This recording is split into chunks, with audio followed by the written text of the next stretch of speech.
So welcome to part 6 of the sequel of videos. I did something similar to this a long time ago as a post, and we're just doing a little bit more of a visual now for you. So this will give you just an idea of how much is involved, all the way from gravity right through to a mental state, and just how much in between as well. So take a look at this and see what you can make of it. And this will start with, right in the middle at the top, we talk about gravity and the effects on the body. Next to that will be upper and lower cross syndrome, because gravity will play a huge part of that. Anterior tilts in the pelvis, which is your lower cross syndrome. Okay, if we stand for hours on end, we are going to have to find a position of ease, and that may be falling into this lumbar compression posture. We may slouch from side to side and so on, which then can lead to a lot of lateral issues going down, IT bands and so on.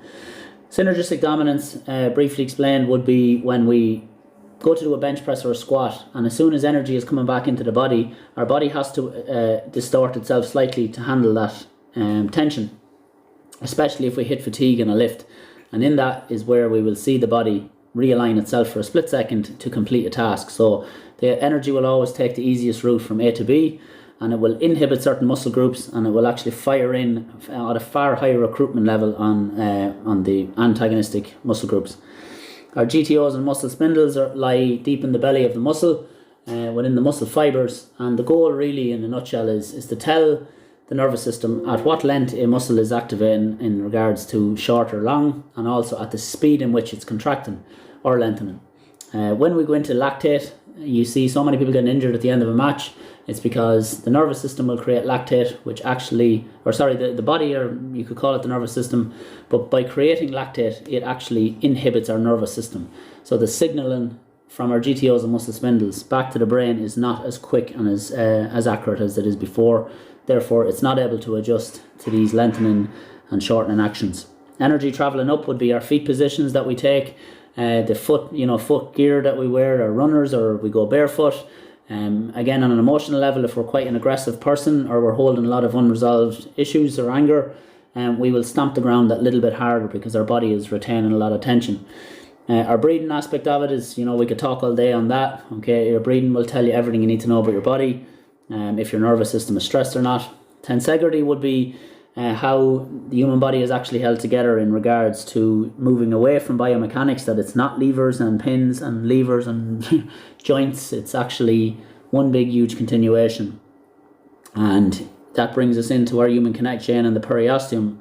So the human connect chain is a series of, let's call it links, and as regards the old way we would think about would have been links, as I just said there, but we try and imagine it that it's like one long string, one long rubber band, and if we get an issue further along that band, it will increase a tensional relationship, which will distort the posture then. So again, that posture we mentioned in previous videos, that the muscle has the ability to move the skeletal system. After all, the brain tells everything what to do, so the muscle is only doing what it's told. The periosteum is the piece of tissue that has started the closest to the bone, and it's in the periosteum that lies a huge amount of issues for people, and it is why foam rolling, a lot of dry needle and cupping will never work for them, because it's too surface. Okay, we got to go much deeper than that. I mentioned biomechanics. Again, we need to stay away from it in the sense of understanding why we keep getting these repetitive strains and hamstring tears. We will not find that out when we look at biomechanics. And the study of biomechanics is based on, obviously, bio meaning organism, and then the machine, okay, is the mechanics. However, biomechanics nowadays looks at the body as if it's one big machine, and that's why we are gone so mad into doing hip replacements, knee replacements, and so on, because we believe, in some departments and some facilities, that if we replace that knee, we'll be back functioning in no time. However, that's often not the case, and most of the time it's not going to be.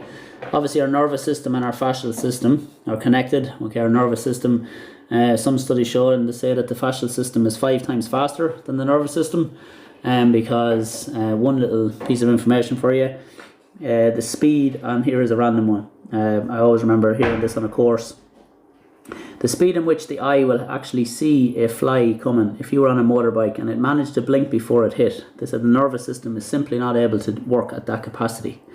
And that's where they start to understand and maybe think that it's actually, there's something else going on at the speed in which it's able to happen. Our emotional state and our mental state, obviously completely connected.